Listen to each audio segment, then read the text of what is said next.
In the previous video, we worked through Chapter 3, Example 4, where we calculated the difference in the amount that was required if the longevity assumption moved from retiring for 25 years to retiring for 35 years. Now, to solve that question, we were using the inflation-adjusted retirement cash flow, and we've been using this inflation-adjusted discount rate. We learned about it in our time value of money. We've seen it in different examples here.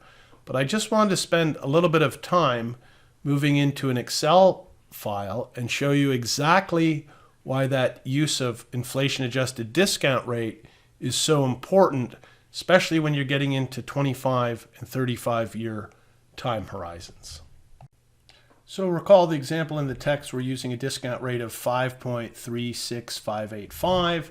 And just running through it very quickly, 25N, we're in beginning mode, and the discount rate 5.36585 is our discount rate. Our payment was going to be this $75,000 of income that we required for 25 years of retirement, no future value, retirement is over, and we're computed the present value $1,074,047. Okay, so recall that's what we were doing in the practice problem, but now I have put it into Excel. There's the Fisher equation to remind you on the real rate of inflation-adjusted return rate, discount rate that we're going to use. So there was our investment return. There's our inflation rate. So this is a calculation, 1 plus the investment return divided by 1 plus the inflation rate minus 1 times 100 gives us our discount rate. Okay, so what I did here is, so I've put it into Excel. We've got our present value there, $1,074,047, same. So I've put that in here in a table, and so we're starting with the beginning of the year balance, and recall that $75,000 is being taken out at the beginning of the year. Okay. So the balance after withdrawal at the beginning of the year is $99,000. We have an investment return of 8%, and then we have our balance at the end of the year. The balance at the end of the year becomes the beginning of the balance of year 2, for sure. Now you can see, because we inflation adjusted the discount rate, in year 2, we're not withdrawing $75,000. We're withdrawing $75,000 times 1 plus 2.5% because we need to protect the purchasing power of that $75,000, okay? And that's the whole point of using a lower discount rate. Present value equals future value divided by 1 plus I to the n. If you decrease that I, you're going to increase the present value, okay? And this is what we've done. If you don't inflation adjust the discount rate and increase that present value, and you then subsequently increase your payments out of the account to preserve your purchasing power, what will happen is that you'll run out of money by year 17. Okay, this is what we've done here in the second row. I'm using 8% as the discount rate versus the 5.37, but I'm keeping the withdrawals also inflation adjusted, and so what happens if you use the 8% investment rate, you're going to run out of money. Okay, so that is why when we say that retirement is going to last for 25 years, and you need to start with taking out $75,000 in the first year, but maintaining that purchasing power, you can see that by the end of 25 years, and I know this might be a little bit hard to read on the screen. I will expand it.